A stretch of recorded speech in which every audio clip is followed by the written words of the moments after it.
నమస్తే, నేను మీ జర్నలిస్ట్ రవిచంద్ర. 2024 లోక్సభ ఎన్నికలకు ముందు భారతీయ జనతా పార్టీని ఎలాగైనా సరే గద్దె దింపాలి అని చెప్పి అటు దేశవ్యాప్తంగా ఉన్నటువంటి విపక్ష పార్టీలు, లోకల్ పార్టీలు అన్నీ కలిపి కూడా ఒక కూటమిగా ఏర్పడ్డాయి. అయితే ఈ కూటమి పార్టీల్లో అందరూ కలిసి ఉంటారు అనుకునే సమయంలో కొన్ని పార్టీల మధ్య సీట్ల పంపకం విషయంలో మనస్పర్ధలు రావడంతో, కొంతమంది కాంగ్రెస్ పార్టీ యొక్క వైఖరి నచ్చకపోవడంతో కూటమి నుంచి బయటికి వచ్చి తాము పోటీ చేశారు. దీంట్లో ప్రజలందరూ కూడా వీళ్ళంతా ఒక తాటిపైకి ఉండరు, రాబోయే రోజుల్లో ఒకవేళ ప్రభుత్వం ఏర్పాటు చేసినా కూడా ఖచ్చితంగా మధ్యలోనే ప్రభుత్వం కూలిపోయే అవకాశాలు ఉన్నాయని చెప్పి భావించినటువంటి ఓటర్లందరూ కూడా అటు భారతీయ జనతా పార్టీకి పట్టం కట్టారు. అయితే ఇక్కడ భారతీయ జనతా పార్టీ గతంలో కంటే చూసుకుంటే సీట్ల విషయంలో తక్కువకు వచ్చినప్పటికీ కూడా ఇక్కడ అలయన్స్గా మాత్రం మూడోసారి కేంద్రంలో తాము అధికారం అయితే చేపట్టగలిగారు.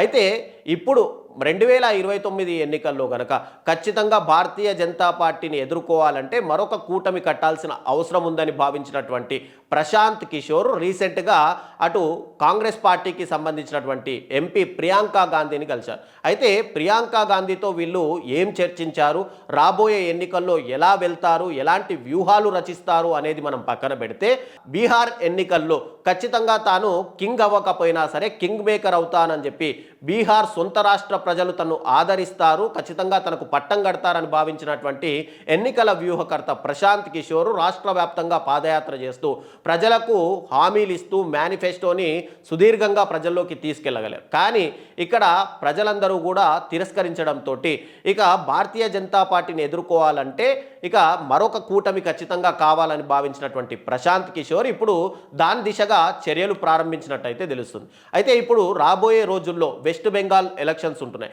వెస్ట్ బెంగాల్లో మమతా బెనర్జీ పైన ఇప్పటికే Bharatiya Janata Party attacking mode start చేసింది. ఇటు మమతా బెనర్జీకి తోడుగా ఉంటే 2029 ఎన్నికల్లో మమతా బెనర్జీ కూడా కూటమిలో ఒక భాగం అవుతారని భావించినటువంటి ప్రశాంత్ కిషోర్ మమతా బెనర్జీతో కూడా ఇప్పటికే చర్చలు ప్రారంభించినట్టయితే తెలుస్తుంది. అయితే ఇక్కడ కాంగ్రెస్ పార్టీకి కానీ మమతా బెనర్జీకి మధ్య, రెండు పార్టీల మధ్య పూర్తిగా విభేదాలు కొనసాగుతున్నాయి. మరోవైపు ఆంధ్రప్రదేశ్ రాజకీయాలకు సంబంధించి ఒకవేళ జగన్మోహన్ రెడ్డి గారిని కూటమిలో కలుపుకెళ్లాలన్నా కూడా కాంగ్రెస్ పార్టీకి జగన్మోహన్ రెడ్డి గారికి మధ్య కూడా పూర్తి విభేదాలు ఉన్నాయి.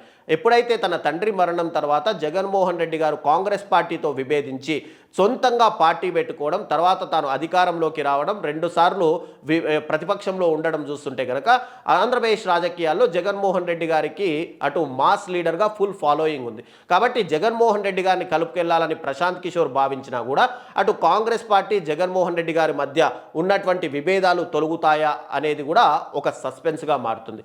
ఇక తెలంగాణ రాజకీయాల్లో చూసుకుంటే ఉప్పు నిప్పుల కాంగ్రెస్ పార్టీ, బీఆర్ఎస్ పార్టీ మధ్య టగ్ ఫర్ ఫైట్ నడుస్తుంది. ఇప్పటికే రెండు పార్టీల మధ్య మాటల యుద్ధం నడుస్తుంది. ఒకవైపు బీఆర్ఎస్ పార్టీకి సంబంధించి అవినీతి ఆరోపణలు తీసుకురావడం, వాళ్ళందరినీ కూడా అరెస్టులు చేస్తామని ఇటు రేవంత్ రెడ్డి భయపెట్టడం చూస్తుంటే, బీఆర్ఎస్ పార్టీ కూడా రాబోయే రోజుల్లో కాంగ్రెస్ పార్టీతో కలిసి అటు కేంద్రంలో కీలక పాత్ర పోషిస్తుందా అంటే ఇది కూడా ఒక రకంగా సందేహంగానే కనిపిస్తుంది. సో ఇక ఆమ్ ఆద్మీ పార్టీ కానీ ఇతర పార్టీలు కూడా అటు కాంగ్రెస్ పార్టీతో కలుస్తాయా అంటే అది ఒక రకంగా ఆశ్చర్యకరమైన విషయమే చెప్పుకోవచ్చు. అయితే ఇక్కడ ప్రశాంత్ కిషోర్ మాత్రం ఖచ్చితంగా ఒక కూటమిగా ఏర్పడితే కానీ 2029 ఎన్నికల్లో భారతీయ జనతా పార్టీని ఎదుర్కోలేము అని చెప్పి భావిస్తూ, మరోవైపు ఈ ఎస్ఐఆర్ ఏదైతే ఓట్లకు సంబంధించి ఎలక్షన్ కమిషన్ తొలగిస్తుందో దానిపైన కూడా దేశవ్యాప్తంగా వ్యతిరేకత ఉంది. కాబట్టి ఆ వ్యతిరేకతని కలుపుకొని అన్ని పార్టీలు ఒకతాటిపైకి వస్తేనే ఖచ్చితంగా భారతీయ జనతా పార్టీని ఓడిస్తామని చెప్పి ప్రశాంత్ కిషోర్ వ్యూహరచన చేస్తున్నట్టుగా కనిపిస్తుంది.